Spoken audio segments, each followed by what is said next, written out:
Comme pour parodier l'ancien président de la République française, en l'occurrence le défunt François Mitterrand, lorsqu'il parlait des puissances de l'argent, je dirais qu'en ce moment, s'il y a un adversaire qui n'est plus fantomatique et qu'il convient de désigner, c'est bel et bien la corruption.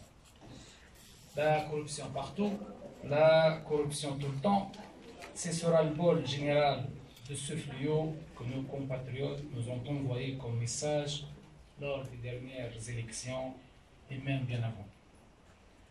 Combattre la corruption, éradiquer cet adversaire est un impératif national. Et nous nous sommes à la lutte appelés à cela depuis un moment. Mais en dépit de réussites certaines et un classement de notre pays qui ne cesse de s'améliorer au fil des années, il reste beaucoup à faire.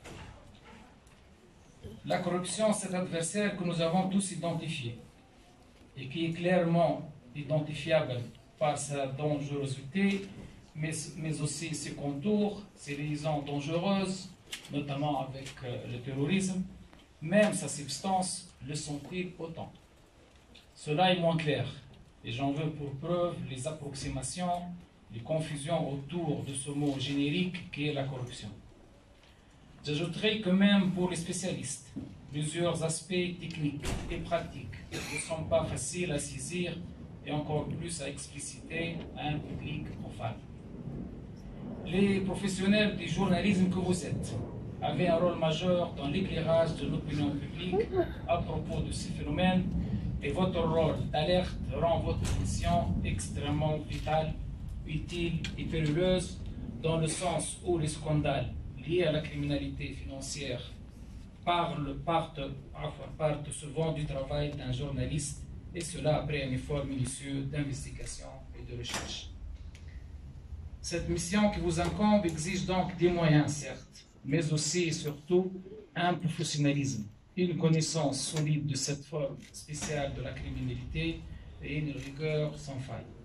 D'où l'importance de toutes les formes de collaboration et les sessions de formation que nous avons tenu à organiser au profit des journalistes et tout le soin que nous mettons à renforcer les capacités de professionnels en matière de journalisme, d'investigation surtout. En effet, une information mal maîtrisée ou traitée de façon inappropriée peut engager la responsabilité juridique ou éthique du journaliste, qui, vous le savez mieux que moi, est tenu à un respect sans faille des impératifs de droit en la matière, mais aussi et surtout déontologique. Ce séminaire que nous organisons ensemble, mais aussi la convention de partenariat que nous nous apprêtons à signer tout à l'heure avec l'UFP, participe à cet effort, à moyen et à long terme. C'était très très chaud, avec des élections successives, présidentielles et législatives, avec beaucoup d'infractions liées à la loi électorale, au financement des partis, au financement des campagnes. L'instance a fait de son mieux, mais il n'y a pas que l'instance. Tous les appareils de l'État ont eu du mal à faire face à ces infractions et ça a suscité encore le débat sur justement cette lutte contre la corruption, surtout qu'on a eu 5 années, les 5 dernières années, avec des taux énormes de propagation de corruption. C'est M. Chaplin qui me confirmera sur ce point-là. D'ailleurs, vous-même, vous avez soumis combien de procès jusque-là ? 850, qui n'ont pas encore été traités. Et donc, c'est très alarmant.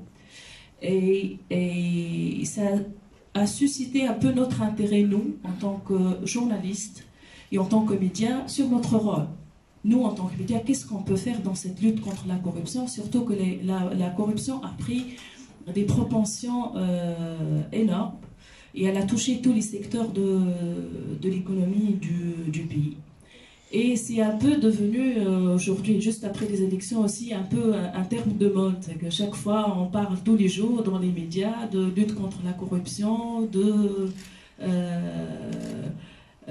l'État qui se mobilise, des procès qui ont été endormis, j'étais dans les tiroirs, maintenant on commence à les dévoiler, on commence à mettre des gens en prison, c'est spectaculaire. Mais qu'en est-il justement de la vraie lutte contre la corruption et des racines de la corruption qui est comme une gangrène, qui est un peu partout. Et puis, nous, en tant que médias, qu'est-ce qu'on peut faire? Alors, notre rôle, c'est justement d'être un pilier pour aider à la lutte contre la corruption. Et surtout pour dévoiler les affaires de corruption et pour demander des comptes aux gens qui sont impliqués dans des affaires de corruption et pour instaurer surtout une culture de la accountability, je ne sais pas comment dire le terme. Voilà, redevabilité. C'est quelque chose qui nous manque parce qu'aujourd'hui on a beau parler, pas uniquement l'instance, même les journalistes qui ont révélé des affaires de corruption, ils n'ont pas vu de suite. Il n'y a pas eu des procès qui ont été ouverts. Ou, s'il y a eu des procès qui ont été ouverts, il n'y a pas eu de suite non plus. C'est-à-dire que c'est des procès qui s'ouvrent, qui durent des années et des années, sans qu'on voit que personne qui est allé en prison ou qui a été redevable de quoi que ce soit. Et ça nous alerte sur l'état un peu de notre l'état de droit, l'état aussi de notre justice, et sur la vraie volonté dans ce pays de combattre la corruption. Donc, pour ne pas trop étaler,